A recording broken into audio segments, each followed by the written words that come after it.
जीवन में कभी कभी ऐसा होता है कि हम कोई काम कर रहे होते हैं और हमें लगता है कि ये काम कैसे खत्म होगा।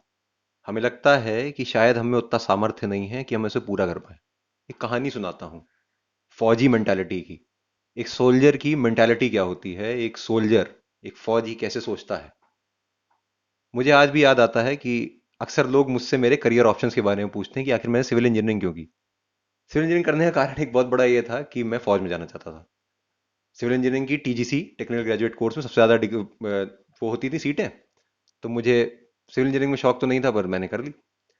और ये उंगली टूटी थी बचपन से, तो एक ये कारण था।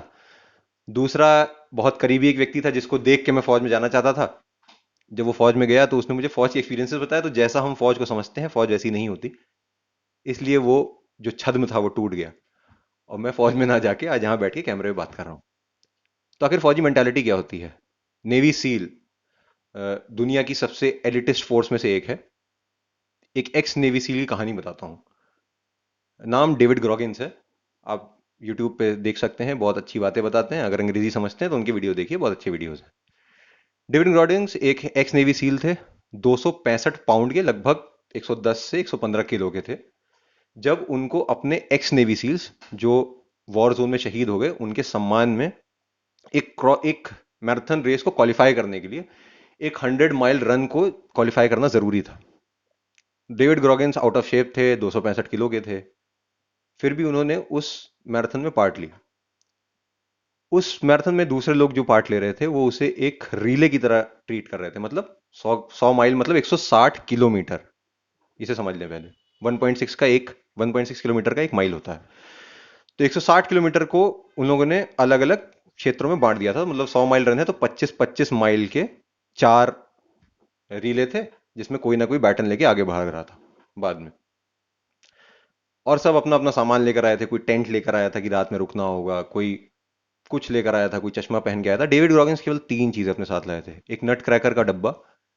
नट क्रैकर ये वाला नहीं जो आप अ, गम गलत करते हुए खाते हैं, वो नहीं। नट क्रैकर आता है, एक चॉकलेट कोटेड नट होता है। अंग्रेज खाते हैं उसे, अमेरिकन ज्यादातर खाते हैं। तो एक नट क्रैकर का डब्बा, एक पानी की बोतल, और उसके रनिंग शूज।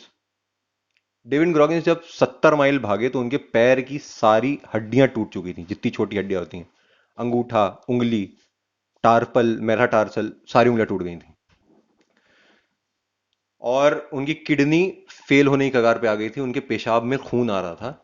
आप सोचिए, एक आदमी पसीने से तरबतर 70 माइल भाग रहा है, 20 माइल बचा है, 30 माइल बचा है, और उसके घुटने से खून बह रहा है, उसके पेशाब में खून आ रहा है, उसके पैर की सारी हड्डियां टूट गई हैं।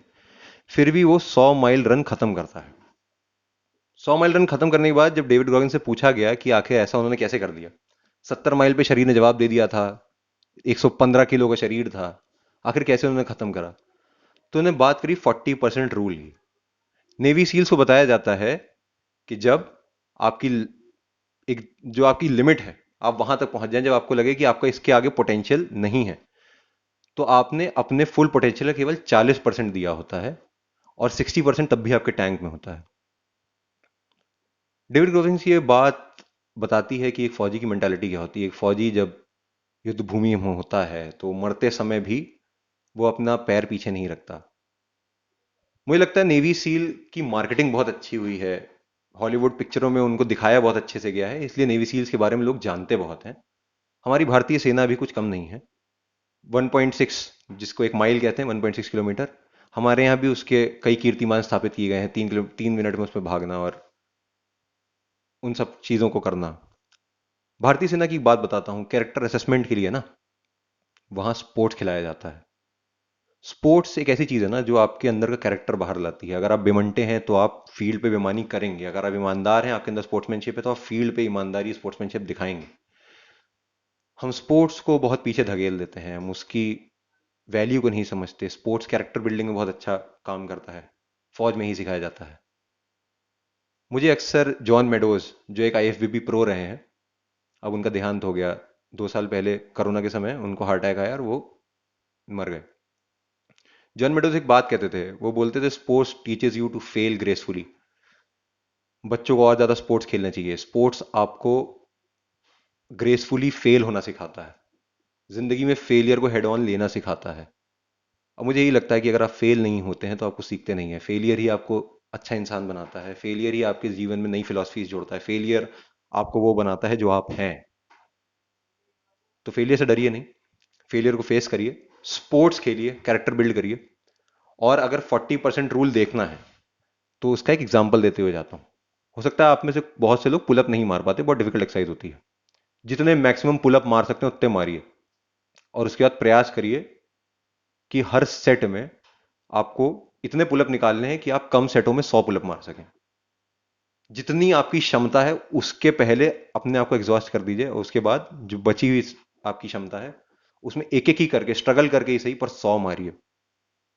यही है 40% रूल का एक एग्जाम्पल। मेरा नाम मोहित है, कैमरे के पीछे रवि है, ये टिप्पा है। नमस्कार।